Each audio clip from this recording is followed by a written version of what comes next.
Happy Sunday ulit everyone. Hello madlang people. Ayan for today's video. Ayan pupunta tayo ng CCF dahil matagal na tayo hindi nakapag-attend ng CCF. Nakita nyo ba guys yung mga previous kong vlog?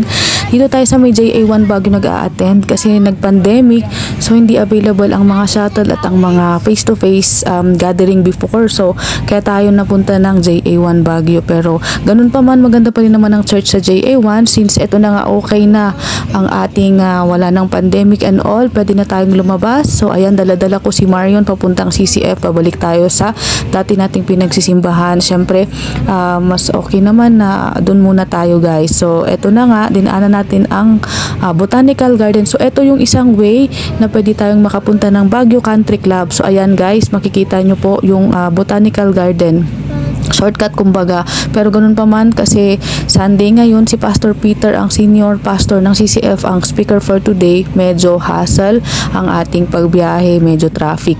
Ayan, so sana guys mag-enjoy kayo na manood ng ating vlog para sa araw na ito. So ayun, it's our Lord's Day, it's family day din. Ayan, naiwan pa rin si Roan sa bahay kasi guys hindi ko sila kayang dalawa. Si Roan kasi hindi siya makapag-stay sa church nang nakaupo lang, gusto niya yung distracted siya, kaya hindi ko na siya isinama. So si Marion lang ang aking kasamang nagbabantay kay Roan sa bahay ay ang kanyang papa. Sabi ng asawa ko, magsimba na kayo, sige. At ako mag-aalaga sa aking anak na si Roan, sa aming anak na si Roan. So yan, napaka-supportive naman ng aking asawa tungkol dyan. So dito sa banda sa papuntang country club, dumaan tayo ng Right Park. Ayan, ang daming mga pine trees. So dito sa part na to napakalamig guys. Yung way pala na dito guys, Right Park din. Ayan, kaya lang hindi na natin siya binidyo kasi medyo malayo yung daan. So dito tayo dinaan ng manong driver dahil nga po para less ang traffic. Pero banda dito, nandito na kasi tayo sa country club sa mga oras na ito. Traffic talaga dahil nga ang ating speaker ng main church ay nandito sa Baguio siyang magsispeak for today. Ayan, excited na nga ako dahil 40th anniversary ng CCF. Ayan, buti na lang nakaabot tayo sa 40th anniversary ng CCF at ang ating speaker nga ay walang iba kundi si Pastor Peter. Napaka-professional niyang mag-speak guys. So ipapakita ko sa inyo kung ano yung konting na pag-aralan ko. Makikita ninyo mamaya, maririnig ninyo mamaya kung ano yung konting na pag-aralan ko doon sa kanyang speech. Napakaganda kapag mag-reflect tayo doon. So sa amin kasi ngayon, marami kaming pinagdaanan ngayong nung nakaraan na buwan. Nagkasakit ang aking mga anak. Pero ano nga ba talaga yung mag-reflect tayo sa kung ano man ang mga pagsubok na nangyayari sa ating buhay. Nakakaiyak guys. Kaya lang kailangan nating maging brave at kung sino ba ang dapat nating sandigan sa mga oras ng ating mga, lalo na sa downfall ng ating buhay. Yun nakakaiyak. Habang ginagawa ko itong video ito naluluha talaga ako. So ayan, ang aking anak na si Marion ay nag-enjoy sa habang-haba. Medyo mahaba-haba kasi yung biyahe natin. Siguro away from sa bahay namin sa Gisad dito sa Baguio. Siguro 15 minutes. 15 minutes away dahil nga medyo traffic. Siguro mabot kami ng 20 minutes dyan. So dito sa country club guys, medyo itour ko na rin kayo kasi napakagandang lugar nito. Medyo sosyalin ang lugar pero nakakapunta lang ako dito guys kapag may event like ito dahil nga sponsored ng CCF yung isang hall ng dito sa country club, yung pinag-held ng church, ng Sunday service. Ayan, nakakapasok tayo freely dito sa country club. Pero kapag hindi ka po member, like VIP membership, may membership po kasi ang dito sa country club, ayun, hindi ka basta-basta makakapasok. So since nga ganun ang ating CCF Baguio, ayan, dito po nag-held, nakakapunta po tayo in and out. Ayan, so sa mga hindi nakakaalam ang papuntang country club, sa mga kaibigan ko dyan, shout out nga po pala lalo na sa TPPS family, at pwede nyo po akong i-message. So ayan, kung medyo bago ka dito sa aking channel, huwag mong kalimutang mag-subscribe, i-click mo na rin ang notification bell para ikaw ay laging updated sa ating mga video. Ayan guys, yun nga pong sinasabi ko kayo na pwede po ninyo akong i-message at ako ang magtutur sa inyo kung gusto po ninyo makarating ng country club. Ayan. So ito na nga, nandito na tayo, papasok na tayo dito at malapit na tayo sa sa hall na kung saan tayo ay magsisimba.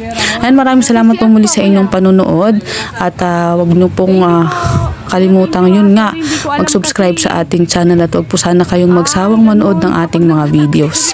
Ayan, ang saya-saya dahil nga po nakalabas na naman tayo. Alam niyo ba, every Sunday ako ay masaya dahil ito lang din ang aking labas. Pero alam niyo, pagkatapos kong magsimba, pagkatapos naming magsimba ni Marion, diretso kami niyan sa grocery at mamamalengke kami dahil schedule ng palengke at grocery namin sa araw na ito. So ayan, hindi ko na binidyo ang mga palengke day dahil nga Sunday ang ating highlight ay ang pagsisimba at para sa Lord ang ating Sunday. Sana tuloy-tuloy na ang pagsimba natin every Sunday dahil nga mahirap mag-prepare kaya medyo na late din tayo ng dating dahil ang ating dalawang bagets ay pinaliguan, ay pinakain ko pa. Ayan, marami tayong mga ginagawa.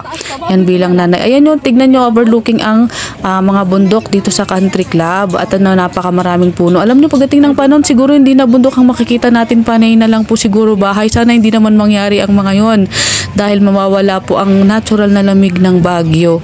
O diba? Sana po ay mag-comment din po kayo dyan kung ano po yung nais nyong mga sabihin, guys.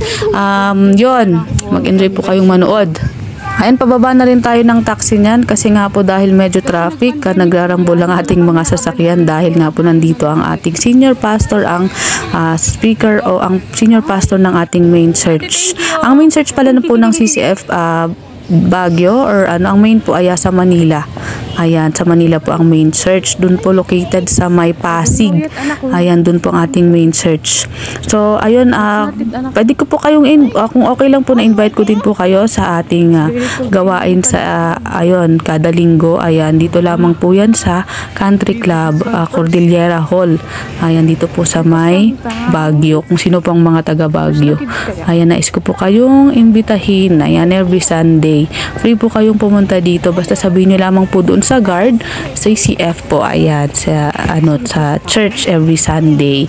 So, ayun po. Ayan, medyo nahihilo-hilo po kayo sa panonood ng ating video kasi, ayan, tumatakbo na po kami ni Marion dahil nga po late na kaming lumabas ng bahay.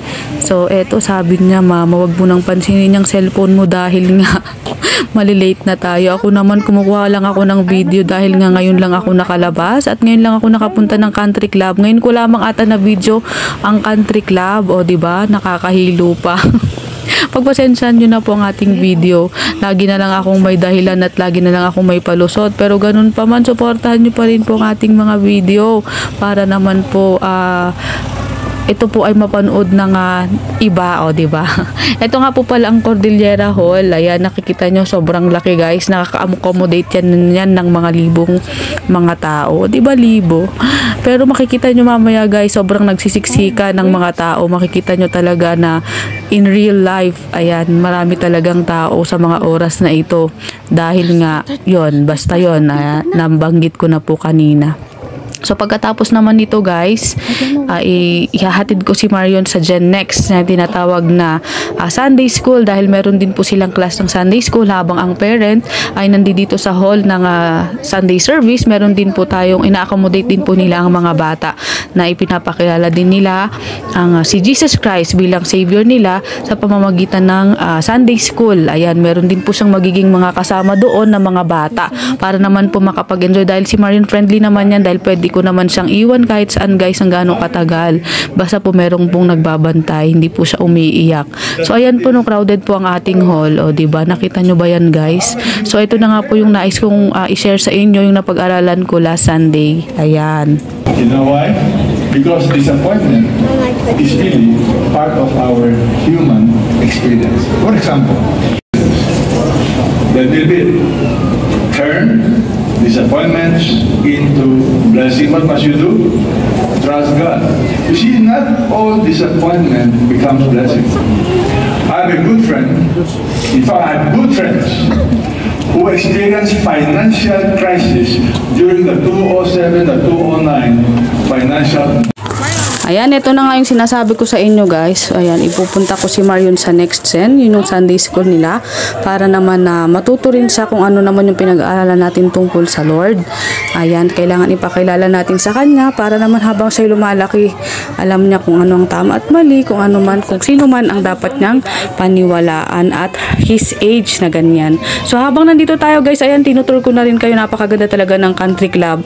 Meron silang golf area dyan na pwede kang mag-register. Yun nga lang kasi, guys, kailangan mong maging member ng country club. Ayun, basta yun, kailangan mo pong magpa-member bago ka po makakuha ng kanilang para ikaw ay ma-accommodate nila. Ayan. Ang hirap magsalita, nawawalan ako ng air.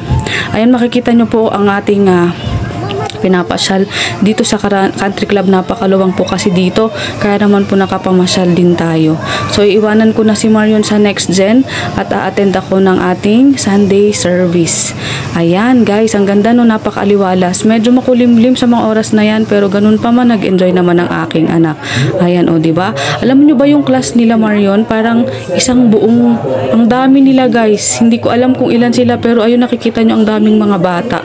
O diba, sino nga bang mag-e-enjoy dyan? Siguro ako nung bata ko mahihiya ako, pero si Marion Gora Bells lang talaga siya.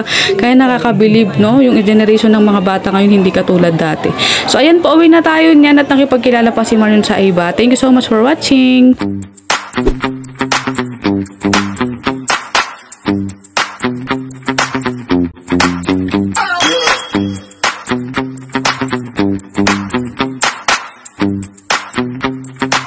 Stop!